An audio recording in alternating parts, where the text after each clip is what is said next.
함께 읽으신 본문은 예수님께서 기도하신 후에 자신을 따르는 여러 제자들 중에서 12명을 따로 택하시어서 사도로 칭하시고 세우시는 장면입니다. 그리고 산에서 내려오시어서 자신을 찾아온 많은 무리들을 맞이하시고 그들을 고치시고 또 귀신 들린 자들을 자유케 하시는 장면입니다.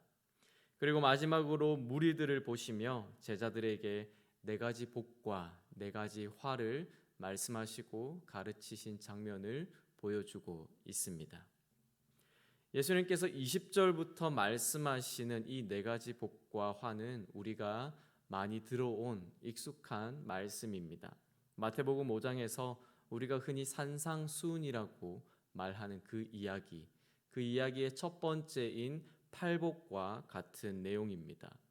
다만 차이점이 있다면 마태는 복이 있나니라고 말하는 것을 8가지 언급하고 있다면 본문에서 누가는 단 4가지만을 말하고 있습니다. 우리가 잘 아는 마태복음 8복에서는 심령이 가난한 자는 복이 있다라고 말씀합니다. 그런데 본문 20절에서는 예수님은 복이 있다 너희 가난한 사람들아, 왜냐하면 하나님의 나라가 너희 것이기 때문이다 라고 말씀하셨습니다. 그리고 거기에서 그치지 않고 가난한 자들이 아닌 부요한 자들에게 화가 있게 될 것이다 라고도 말씀하셨습니다. 마태는 마음의 가난함을 이야기했으나 누가는 실제로 삶의 궁핍함을 느끼고 있는 자들에 대해서 말하고 있습니다.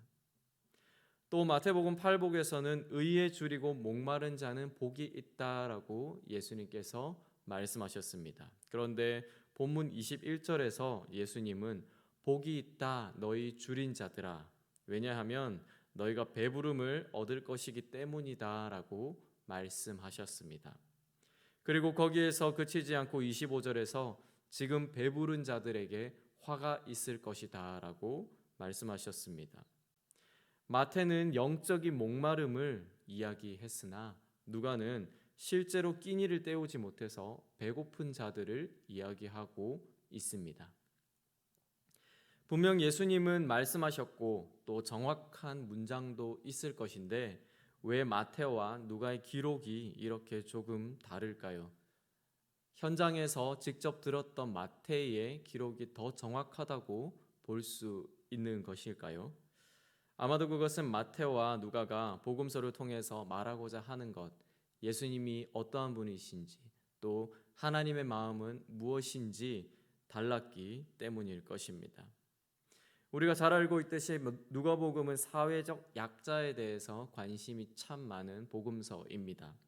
자신이 이방인이기도 했기 때문에 그런 것인지 모르겠지만 이방인과 여성과 장애인과 가난한 자들과 같이 사회에서 소외받은 자들에 대한 언급이 많고 그들을 찾으러 오신 예수님의 모습을 복음서 가운데서 많이 보여주고 있습니다. 그럼 여기에서 우리는 한 가지 질문을 할 수 있습니다. 누가복음은 가난한 사람들, 굶주린 사람들은 무조건 복이 있다고 하고 부요한 사람들, 배불리 먹은 사람들은 무조건 화를 입는다고 말하는 책인가 하는 것입니다. 또 이런 질문이 있습니다. 문자 그대로 가난하고 굶주리며 사회적으로 소외된 사람들만을 위한 복음으로만 이 책이 끝나는 것인가 하는 것입니다. 솔직히 어떻게 가난한 사람에게 복이 있다고 말할 수 있겠습니까? 먹고 사는데 아무런 걱정이 없는 부유한 사람에게 당신의 삶에 복이 있다라고 말하는 것이 훨씬 자연스러울 것입니다. 어떻게 부유한 사람들에게 화가 있다고 말할 수 있겠습니까? 가난한 사람에게 화가 있고 가난한 사람이 저주를 받은 것이다 라고 말하는 것이 더 상식적일 수도 있습니다. 어떻게 지금 굶주리고 있는 사람들에게, 지금 슬피 울고 있는 사람들에게 당신의 삶에 복이 있다라고 말할 수 있겠습니까? 지금 배부른 사람들, 지금 행복하게 웃고 있는 사람들에게 하나님의 복이 있다, 당신의 삶이 은혜를 받았다라고 말하기가 훨씬 합리적일 것입니다.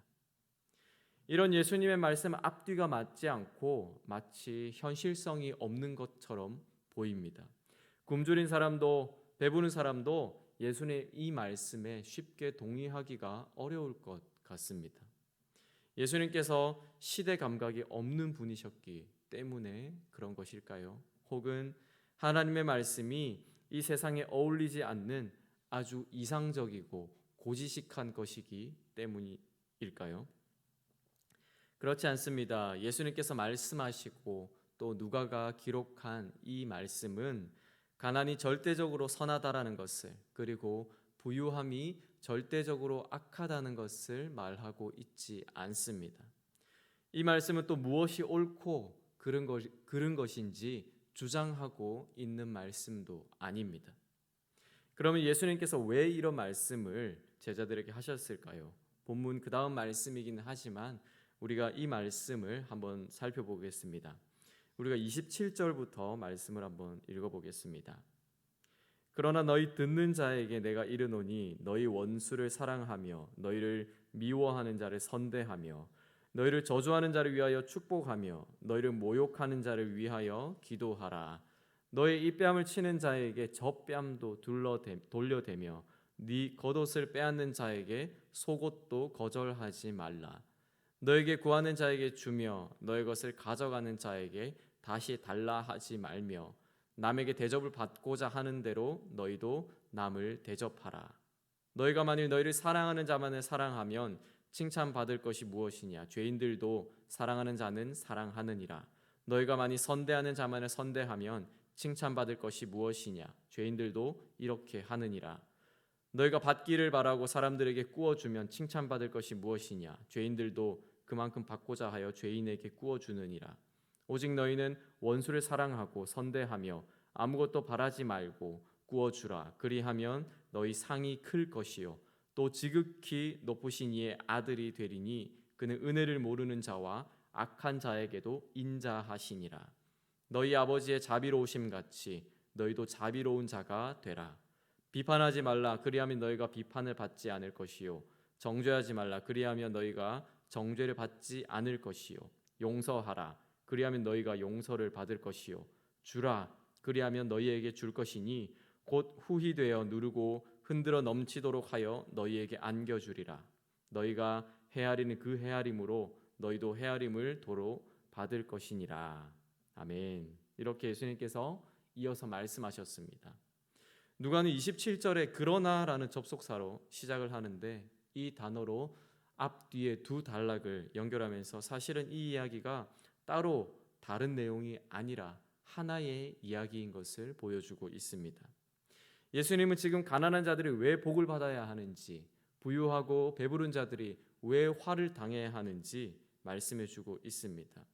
여기에서 우리는 처음에 복을 선포받았던 사람들, 그들이 왜 지금의 상황인 가난과 배고픔과 슬픔과 눈물 흘림의 상황에 처하게 되었는지를 알게 하십니다. 마찬가지로 부유한 자들, 배부른 자들, 지금 웃고 있는 자들이 어떻게 그 부와 음식과 웃음을 얻었는지도 알게 하십니다. 그것은 바로 폭력적인 착취와 수탈 때문입니다. 오늘 본문에 나타난 부유한 자들은 단순하게 돈이 많은 사람들, 잘 먹고 잘 사는 사람들이 아닙니다.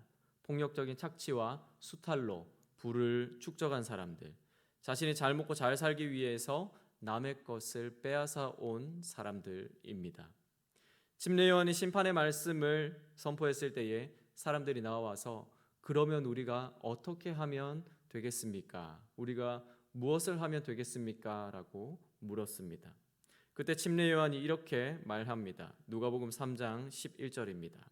옷 두 벌 있는 자는 옷 없는 자에게 나눠줄 것이요 먹을 것이 있는 자도 그렇게 할 것이니라 하고 세리들도 침례를 받고자 하여 와서 이르되 선생이여 우리는 무엇을 하리이까 하매 이르되 부과된 것 외에는 거두지 말라 하고 군인들도 물어 이르되 우리는 무엇을 하리이까 하매 이르되 사람에게서 강탈하지 말며 거짓으로 고발하지 말고 받는 급료를 족한 줄로 알라 하니라.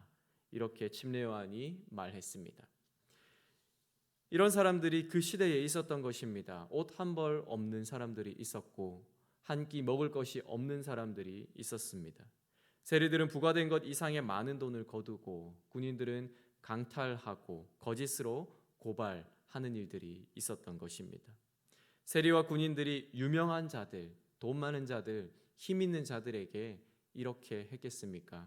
그것은 불가능했을 것입니다. 자기보다 약한 자들, 속이고 강탈하며 함부로 대하여도 아무런 저항을 하지 못하는 자들에게 그렇게 한 것입니다. 예수님께서는 이런 사람들을 향해서 화를 선포하신 것입니다. 그리고 반대로 그들로 인해서 착취당하고 수탈당하며 고통당한 슬퍼하는 배를 줄이고 있는 이들을 향해 복을 선포하셨습니다. 그렇기에 오늘 우리가 함께 읽으신 이 본문은 단순히 가난한 자들을 위한 복음이 아니라 폭력으로 착취하고 수탈해왔던 이들을 향한 심판의 선포였습니다. 그리고 동시에 이제는 더 이상 착취당하지 않고 수탈당하지 않게 될 것이다 라는 희망의 선포였습니다. 우리가 안식일 논쟁에서 바리새인과 서기관들의 모습을 보았듯이 사회적으로 소외된 사람들, 또 사회적인 약자들은 당시의 종교 지도자들로부터 아무런 관심을 받지 못했습니다. 율법을 하나도 놓치지 않으려는 종교 지도자들의 열심은 사회에서 소외된 자들을 향한 하나님의 마음을 하나도 읽지 못했습니다. 그렇기에 그들은 영적으로 또 실제적으로 종교 지도자들로부터 아무런 도움도 받지 못했습니다.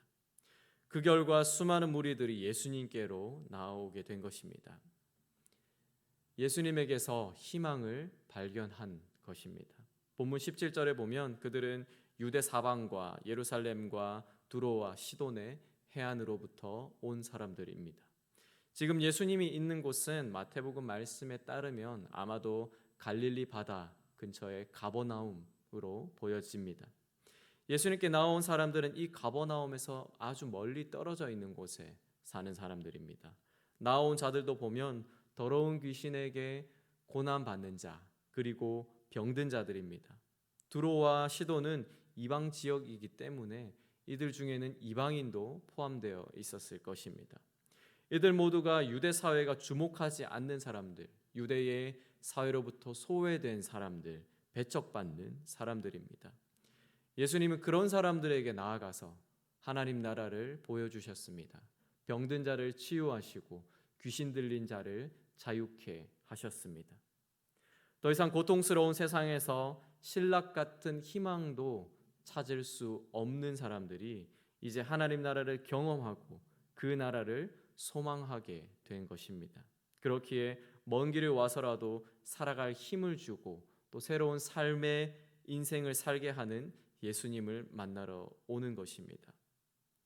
비록 예수님도 그들이 예수님을 원해서 또 하나님 나라를 순전히 갈망했기에 찾아온 것이 아니다라는 것도 아주 잘 아셨습니다.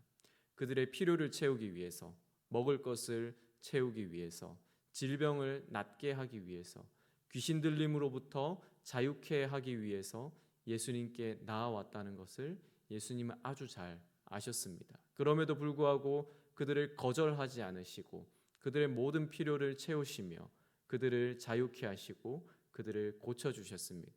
왜 그렇습니까? 그것이 하나님의 마음이기 때문입니다. 긍휼히 여기시고 불쌍히 여기시고 은혜를 베푸시고 자비를 베풀고자 하시는 하나님의 마음이었기 때문입니다. 그러나 여전히 가진 것이 많은 자들은 이 땅에 소망을 두고 하나님 나라는 하찮게 여기며 살아갑니다.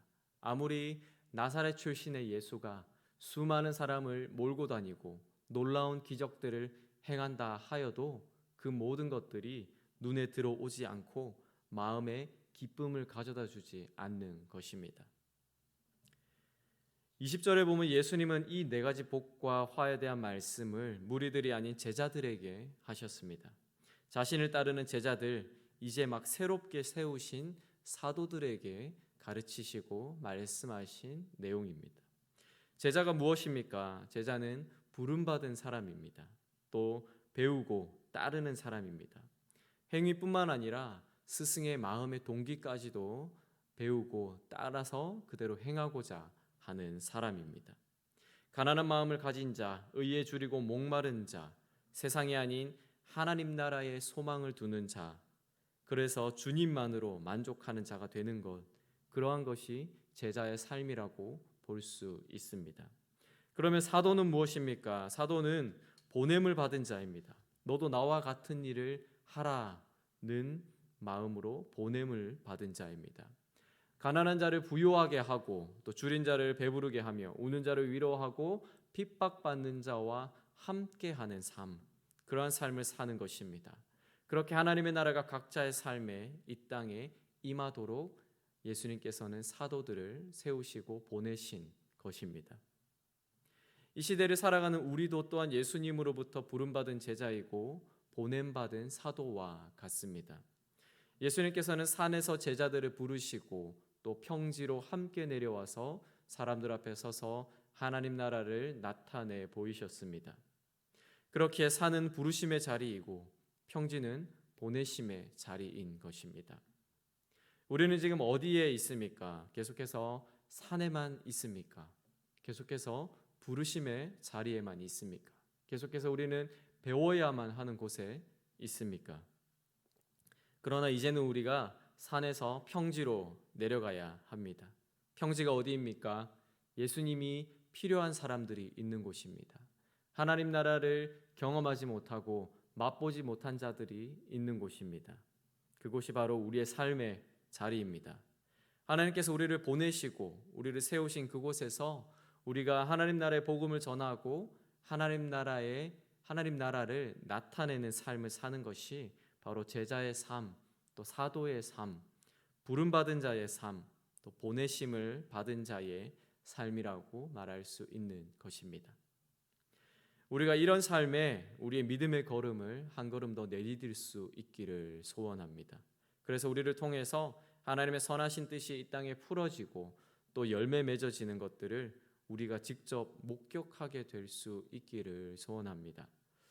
오늘 하루 우리가 살아가는 우리의 삶의 모든 순간들을 통해서 또 우리 교회에 있는 모든 사역들을 통해서 하나님의 선하신 뜻이 하늘에서 이루어진 것 같이 이 땅에서도 이루어지게 되기를 우리가 간절히 기도하고 소망할 수 있으면 좋겠습니다.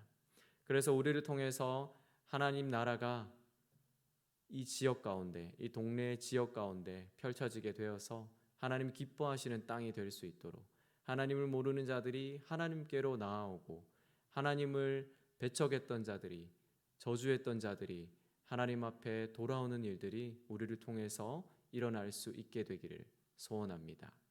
그런 하루가 되는 우리 모든 동네 제일교회 성도님들이 되시기를 기원합니다. 함께 기도하시겠습니다.